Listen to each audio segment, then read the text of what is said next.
കാലടിക്കോട് AUP സ്കൂളിലെ ഞങ്ങളുടെ team എടുത്തിരിക്കുന്ന theme environment protection and pollution എന്ന തീമാണ്.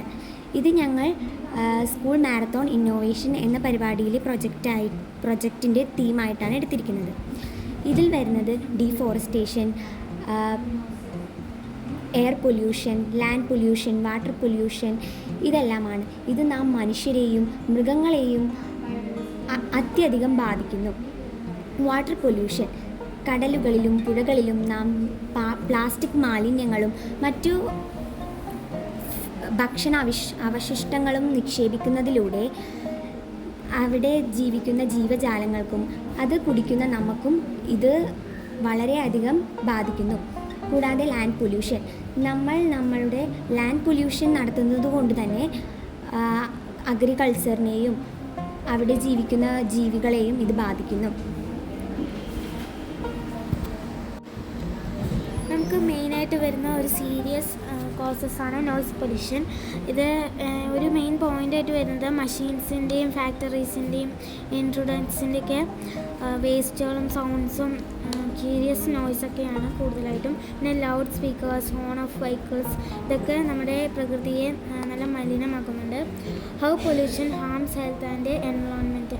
ഇതിൽ വരുന്നത് നമ്മളുടെ പീപ്പിൾസിൻ്റെ ക്രിയേച്ചേഴ്സിൻ്റെയും എഫക്റ്റിൻ്റെ എൻവയോൺമെൻറ്റ് പൊല്യൂഷനാണ്. Both directly and indirectly of creatures.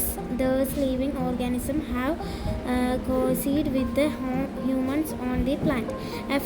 നമുക്ക് ഇതിൻ്റെ എഫക്റ്റ് എൻവയോൺമെൻറ്റ് എഫക്റ്റായിട്ട് വരുന്നത് smoke formed when carbon and dust particles blend together in the air.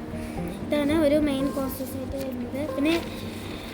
പിന്നെ ഒരു മെയിൻ കോസസാണ് land pollution, soil pollution, air pollution, water pollution. അങ്ങനെ കുറേ പൊല്യൂഷൻ നമ്മുടെ പ്രകൃതിയെ മലിനമാക്കുന്നുണ്ട്. പിന്നെ വാട്ടർ പൊല്യൂഷനായിട്ട് വരുന്നത് water is easily confounded by any polluted whether it be human waste, factory, chemical discharge. നമ്മുടെ കുറേ വേസ്റ്റ് വാട്ടറൊക്കെ ഓരോ റിവറിലൊക്കെ പോയി ചെല്ലുന്നുണ്ട്. അങ്ങനെ നമ്മുടെ പ്രകൃതി ഒരുപാട് മലിനമാകുന്നുണ്ട്. എങ്ങനെയാണ് എൻവയോൺമെൻറ്റൽ പൊല്യൂഷനെ കുറയ്ക്കുക? പ്രിൻസിപ്പിൾ ഓഫ് 3Rs അതിൻ്റെ മെയിനൊരു സൊല്യൂഷനാണ്. അതായത് റീയൂസ്, റെഡ്യൂസ്, റീസൈക്കിൾ. ഈ നമ്മൾ വലിച്ചെറിയുന്ന ഐറ്റംസൊക്കെ നമ്മൾ